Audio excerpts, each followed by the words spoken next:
Hello, and welcome to this episode of Penguin Shell Personality. Today, we're going to be looking at the 8 cognitive functions of the Myers-Briggs Type Indicator. That's actually what this channel is going to be devoted to entirely, just the Myers-Briggs Type Indicator, and the way that we can use that to discover our personalities, how it can be used in day-to-day life, all those sorts of things. And I thought this was a really good place to start, because many people get confused by the online tests and stuff into thinking that the 4 letters of the personality type are the most important part. In fact, this is very much incorrect. It's important to know whether you're introverted or extroverted. It's important to know about the intuitive or sensing. It's important to know about the thinking or feeling, the judging and perceiving. But more important is what those things point to. And actually, that is how you figure out what type you have. You go right down to the basics. So let's just get started with one of the 8 cognitive functions, which I think personally are the basics of the Myers-Briggs Type Indicator.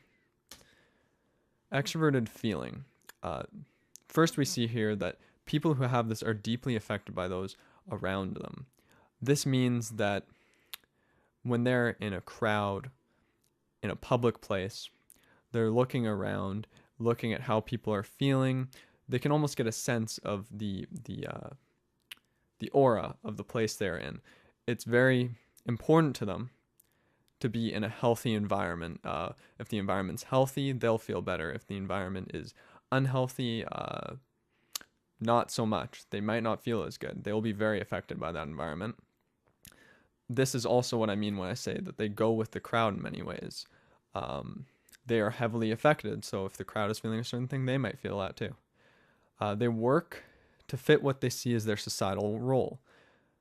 Now, this societal role can be a ton of different things, and it can change daily or in the middle of a day just based on the scenarios they're in and the environment they're in.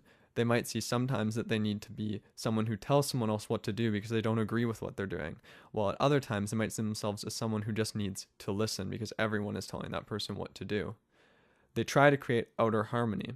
This whole working to fit into their societal roles is a part of this. They're trying to find a way that they can help balance the outside world, and this also helps balance themselves. One of the almost negatives of this, though, is that they expect reciprocation generally.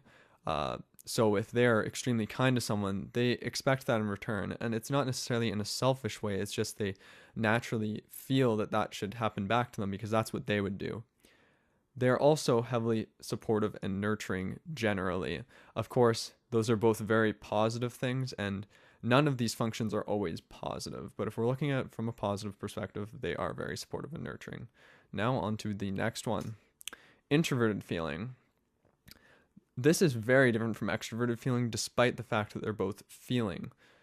It makes decisions based on an internal set of values. Now, this is very, very different from extroverted feeling. Extroverted feeling changes based on the environment they're in. Introverted feeling does not. And even though introverted feeling is just as strong as extroverted feeling, you might not see it as much simply because it's introverted, it's internalized. People with this find emotions are more important than data. This is very different than thinking types, of course, but almost to be expected from a feeler. They are extremely sensitive. Of course, extroverted feelers are too, but this is almost a bit different. Introverted feelers are more capable of bottling up these emotions. They aren't as good, or it's not as natural for them to expel these emotions, these negative emotions especially. They feel deeply connected with others. Just because they don't change themselves usually to fit societal roles doesn't mean that they don't feel a connection with others. They are very good at reading people, very good at understanding how they feel and acting on that. This can actually, though, lead to them acting impulsively. These impulsive actions can be good things, they can be bad things, they can be all sorts of things. It can be as simple as they see someone crying in the hall and their impulse is to go talk to them and help them.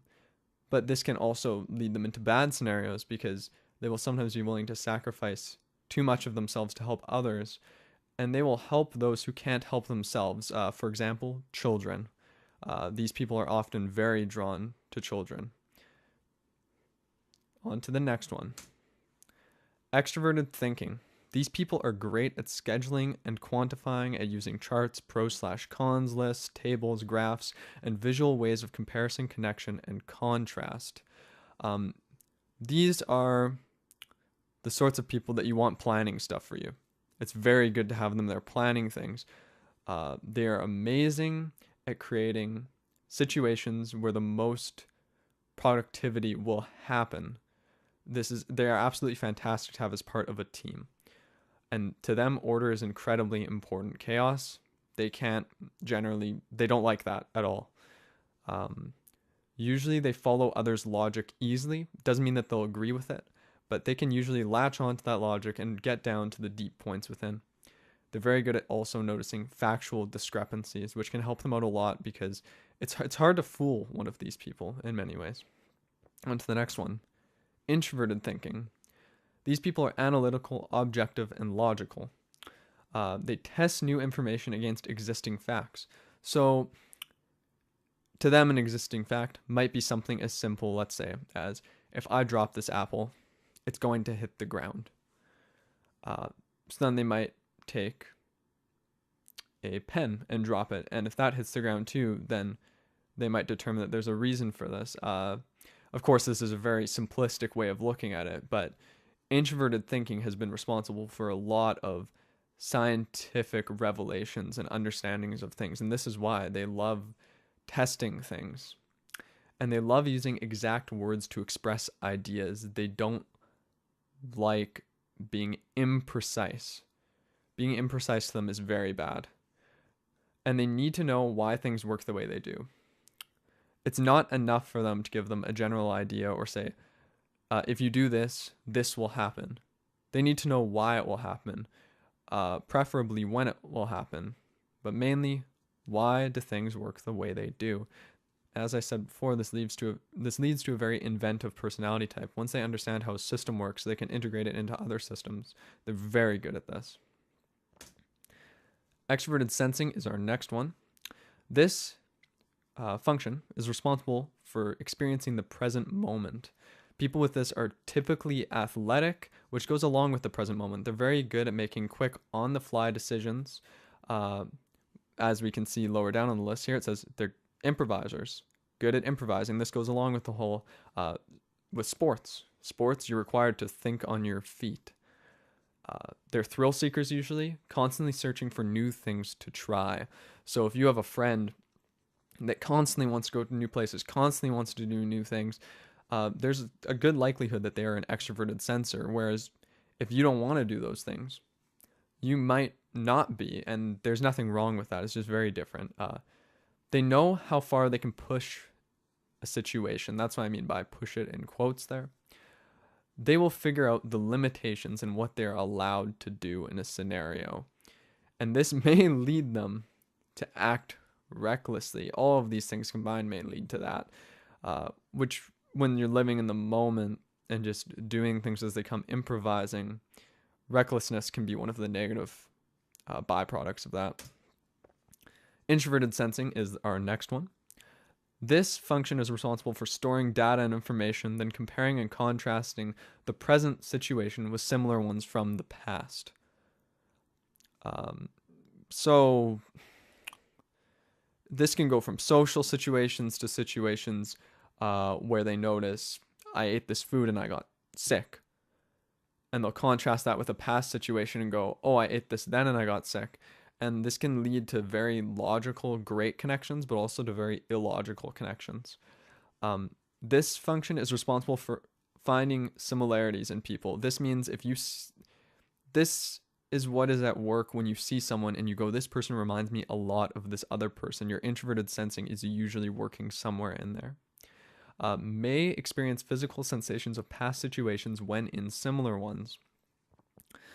This is all part of that comparing and contrasting, but a more extreme variation of it. It can be very extreme what they'll feel in a present situation just because it's similar to a past one. Great attention to small physical details, clear views of goals and objectives, cares about tradition and consistency. All three of those things are also very important. I'm just going to look quickly, though, at the cares about tradition and consistency. This is very different from extroverted sensing. Very, very, very incredibly different. In fact, all of these things are. Clear view of goals and objectives. Extroverted sensing usually doesn't care that much about that. It's improvising. It's in the moment. The great attention to small physical details is usually not there with extroverted sensing too. Introverted sensing is where you find all of that. And introverted sensors generally don't like change. Now, on to our second last one, extroverted intuition. This gets many ideas from one point and takes these ideas in a multitude of directions. Then weaves these ideas and beliefs together to find points of connections, which makes them great at brainstorming. These are the people you want with you if you are in a group and you're just brainstorming. If you are picking this person's brain, you are going to get countless ideas, just a multitude getting thrown at you. Sometimes it can be overwhelming for people that aren't like this. Leadership may emerge in certain situations. And this is because they're concerned with the big picture and mainly because they're very creative. So if they're in a situation where there is no easy way out or no easy solution, they will get creative. They will find a solution. And even if they're an introvert in those situations, they may become very much leaders. Because you can have this extroverted function without being an extrovert according to the Myers-Briggs type indicator, but we'll get more into that another time. Now on to our last one, introverted intuition. This relies on gut instincts to form plans. Takes in information, finds patterns, creates an internal structure, and uses it for future situations. This is all about planning. There's a ton of planning involved. A ton of big picture ideas being put together, and they will strive towards a goal. They aren't as interested, though, with concrete facts as much as ideas, abstract concepts, and theories. And as I said before, planning. So they're great at knowing how to get to a certain end. They will find a way to get there. This also leads to them being incredibly good at getting a feel for a situation. They will be able to remember other situations from the past and react quickly. Somewhat quickly. They require lots of planning though, but if the plan's already in place, they can react quickly and keep that plan going. Just keep it chugging along, and that leads to this getting a feel for a situation. All right, so that is the end of this episode actually. Please remember to like this video and subscribe. That goes a really long way in helping out this channel. It lets me know that you're interested in more content of this sort. If you have any questions, please leave those in the comments below. Hope you have a great rest of the day, and I'll be putting up another video again soon, so just come check out the channel, and for when that's up, it should be up in a few days. Thanks. Bye-bye.